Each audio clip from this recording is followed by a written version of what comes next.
माहौल बदला, वातावरण बदला,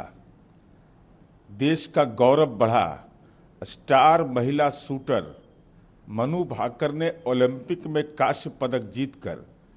पूरे देश का मान सम्मान बढ़ाया और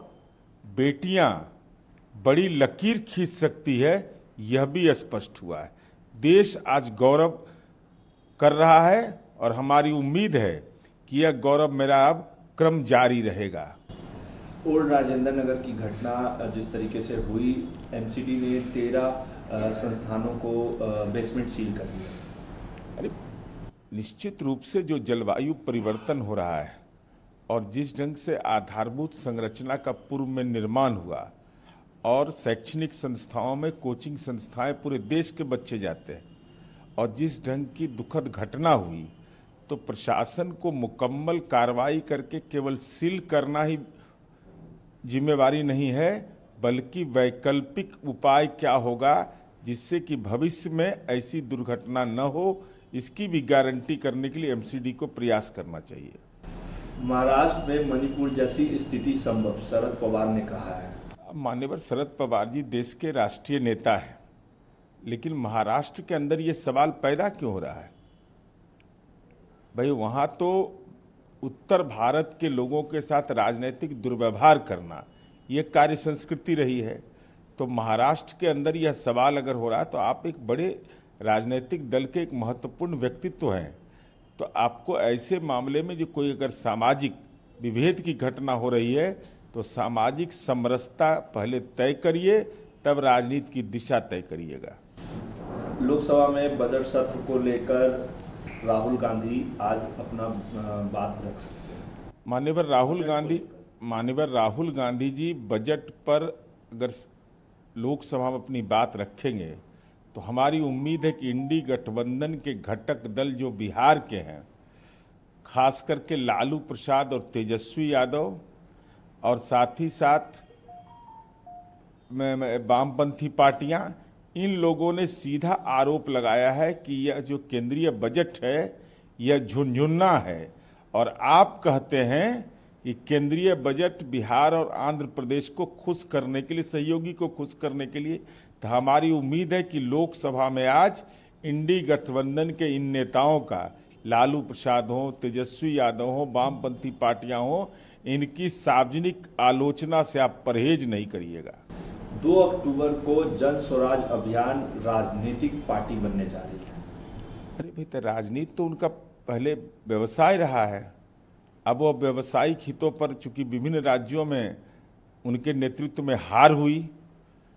तो अब तक नारा गढ़ते थे, नारा बनाते थे, अब जनता की अदालत में जाएंगे। लेकिन अनुभव इस बात का है कि विभिन्न राज्यों में चुनावी प्रबंधन का जिम्मा तो लिया, लेकिन जिनके लिए जिम्मा लिया वो राजनीति में असफल भी रहे हैं। तो हमारी उम्मीद है कि मिश्रित सफलता और असफलता की बुनियाद पर बिहार की राजनीति में आ रहे हैं। हमारी उम्मीद है कि उनको भरोसा यह देना चाहिए कि धनबल और बाहुबल को तो प्राथमिकता नहीं दे रहे हैं। 17 अगस्त से तेजस्वी यादव बिहार की यात्रा पर निकल सकते हैं। कि मान्यवर तेजस्वी यादव लोकसभा चुनाव में जिस तरीके से उनको हार का सामना करना पड़ा और अति पिछड़ा समुदाय के मुकेश सहनी की पिता की दुखद मौत के बाद उनके घर नहीं जाना, संवेदना में 14 घंटे के बाद ट्वीट किया जाना, और हमारी उम्मीद यह भी है कि तेजस्वी यादव पर मुंडे फलाहार आपका आदत है। पिछले बार आपने यात्रा की थी, एक अति पिछड़ा समुदाय का व्यक्ति जो पटना जिला का रहने वाला था, जिसका मैंने उद्भेदन किया था कि वह बीपीएल धारी था, राशन कार्ड धारी था, उसके नाम पर बैंक से लोन लेकर करके उसकी सवारी पर आप चढ़े थे, बस की सवारी किया था और यात्रा भी आप पूरा नहीं करते हैं। इसलिए हमारी उम्मीद है कि अब राजस्व विभाग पूरे बिहार में जमीन का सर्वे करवा रहा है, तो इस दौरान मुजफ्फरपुर में, औरंगाबाद में, गोपालगंज में, पटना में जो अपना जमीन का रकबा उकबा है, सर्वे में जमाबंदी, अपना खाता नंबर, खसरा नंबर को भी ठीक करवा लीजिएगा, नहीं तो सरकार की कड़ी नजर है। चिराग पासवान ने कहा है कि राजद और कांग्रेस के लोग बिहार की चिंता नहीं करते और उनको बिहार के विकास से कोई मतलब नहीं है। तो स्वाभाविक है, माननीय चिराग पासवान जी ने अगर कहा है तो जिस ढंग से 56,000 करोड़ का जो हमको पैकेज मिला